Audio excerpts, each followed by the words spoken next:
वज़ीर-ए-आज़म शहबाज शरीफ के ज़ेर सदारत वफाकी काबीना के इजलास का वक्त तब्दील। इजलास 12 बजे होगा। आईनी तरमीम का मुसवदा काबीना में मंजूरी के लिए पेश किया जाएगा। दोनों ईवानों का इजलास भी आज होगा। सेनेट का इजलास दोपहर 12:30 बजे, कौमी असम्बली का इजलास दोपहर 3 बजे होगा। सेनेट इजलास का 6 नुकात पर मुश्तमिल एजेंडा जारी। आईनी तरमीमी बिल आज भी सेनेट के जारी एजेंडे में शामिल नहीं।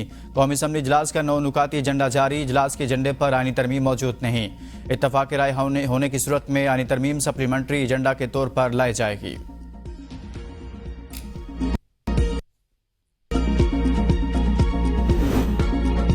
आनी तरमीम का मुसवदा ख़ुसूसी कमेटी से मंजूर शुदा आनी तरमीम का ड्राफ्ट भी सामने आ गया। ड्राफ्ट के मुताबिक चीफ जस्टिस की तकर्री 3 साल की मुद्दत के लिए होगी।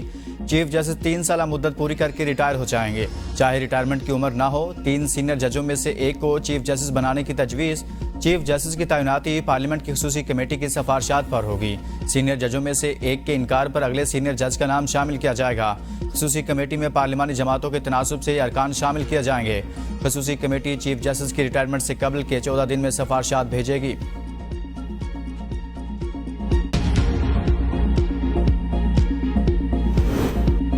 छब्बीसवीं आनी तरमीम के मामले पर मौलाना फजलुर रहमान को मनाने की कोशिशें जारी। चेयरमैन पीपल्स पार्टी बिलावल भुट्टो जरदारी की 24 घंटे में सरबराह JUI मौलाना फजलुर रहमान से दूसरी बार मुलाकात। मौलाना फजलुर रहमान और बिलावल भुट्टो के दरमियान आईनी तरमीम के मामले पर 1 घंटे तक तबादला ख्याल। बिलावल भुट्टो ने फजलुर रहमान से मुकालमा करते हुए कहा कि ख्वाहिश थी कि इस तरमीम पर आप हमारी हिमायत करते। JUI के सरबराह ने जवाब में कहा कि तहरीक इंसाफ ने बानी से मुशावरत के लिए वक्त मांगा है। तरमीम के लिए हुकूमत का तरीकाकार दुरुस्त नहीं।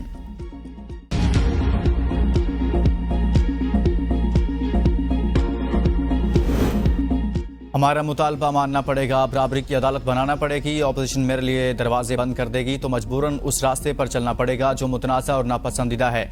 बिलावल भुट्टो जरदारी का हैदराबाद में जलसे से खिताब। कहा, शहीद बीबी का एक मुतालबा आईनी अदालत बनाना भी था जिसमें तमाम सूबों को बराबर की नुमाइंदगी मिलना थी। पाकिस्तान के अवाम आईनी अदालत के मुतालबे के साथ खड़े हैं। शहीद बेनज़ीर भुट्टो के नामुकम्मल मिशन को मुकम्मल करके दिखाएंगे।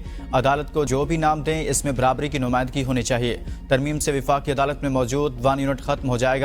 जस्टिस काजी फाइजा को सलाम पेश करते हैं। जस्टिस फाइजा ने बहादुरी से फैजाबाद धरना केस का फैसला दिया।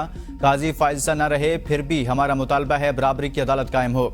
जस्टिस फाइजा से पहले तमाम चीफ जस्टिस डरते थे। ऑपोजिशन जमातों को इकट्ठा करने की आखिरी कोशिश करूंगा।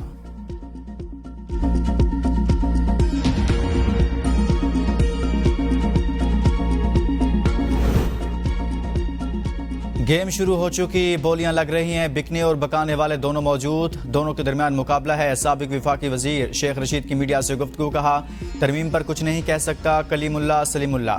बॉल चल रहा है, सिटी बजने वाली है और इनका टाइम गुजर गया। गेट नंबर 4 उल्टा भी खुलता है, फिर ये कहेंगे कि मुझे क्यों निकाला। तरमीम के बारे में अभी कुछ नहीं कह सकता। मौलाना फजलुर रहमान को सैल्यूट पेश करता हूँ। आज अवाम के दरमियान मौलाना फजलुर रहमान का बड़ा मुकाम है। मैं भी मौलाना फजलुर रहमान से मुलाकात के लिए जाऊंगा। तहरीक इंसाफ के रहनुमा बानी PTA से मुलाकात के लिए अडयाला जेल पहुंच गए। जेल हुकाम का सलमान अकरम राजा को मुलाकात की इजाजत देने से इनकार। बैरिस्टर गौहर, अली जफर और असद कैसर मुलाकात के लिए क्लियर। बैरिस्टर गौहर ने कहा कि तमाम नाम क्लियर होने तक अंदर नहीं जाएंगे। बानी PTA से पार्टी रहनुमा आनी तरमीम पर मुशावरत करेंगे।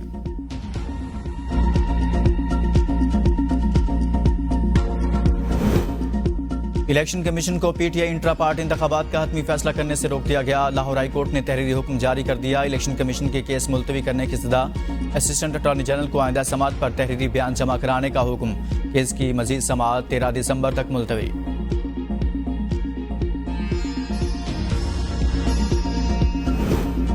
9 मई मुकदमात की इंसदादी दहशतगर्दी अदालत में समात। पुलिस ने GH को हमला केस का चालान अदालत में पेश कर दिया। शेख रशीद को चालान नकूल की कॉपियां तकसीम। बानी PTA और शेख रशीद पर आइंदा समात पर फर्द जुर्म आयद होने का इम्कान।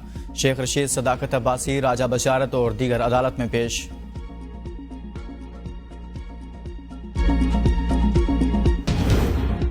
बिजली और गैस सेक्टर में गर्दिशी कर्जे पर काबू पाने का मिशन। हुकूमत का सार्फिन के लिए हर किस्म की सब्सिडी से हाथ खींचने का फैसला। IMF को एनर्जी टैरिफ लागत से हम आहंग करने की यकीन दहानी करा दी गई। 15 फरवरी 2025 से गैस टैरिफ में इजाफा करने का फैसला। किसी किस्म की सब्सिडी के बगैर सार्फिन से बिजली और गैस की मुकम्मल पैदावारी लागत वसूल की जाएगी। सूबाई हुकूमत भी फैसले पर आमादा। IMF को भी आगाह कर दिया गया। कैप्टो पावर प्लांट्स को जनवरी 2025 से गैस फराहमी बंद कर दी जाएगी। डिस्कोज की निजकारी का अमल शुरू किया जाएगा। लाइन लॉसेस और मजमूई नुकसानात में भी कमी लाई जाएगी। मुल्क में स्मगलिंग की रोकथाम के लिए एफबीआर का बड़ा इकदाम। चीफ कलेक्टर का हुदा खत्म करके एंटी स्मगलिंग के लिए डीजी तैनात करने का फैसला। डीजी पूरे मुल्क में एंटी स्मगलिंग के खिलाफ क्रैकडाउन करेगा। तमाम एयरपोर्ट से एक डीजी के मातहत होंगे। एक नई कलेक्ट्रेट बनाई गई है जिसको इंडस कलेक्ट्रेट का नाम दिया गया है। तमाम नई पोस्ट पर तैनातियां 1 नवंबर तक कर दी जाएंगी।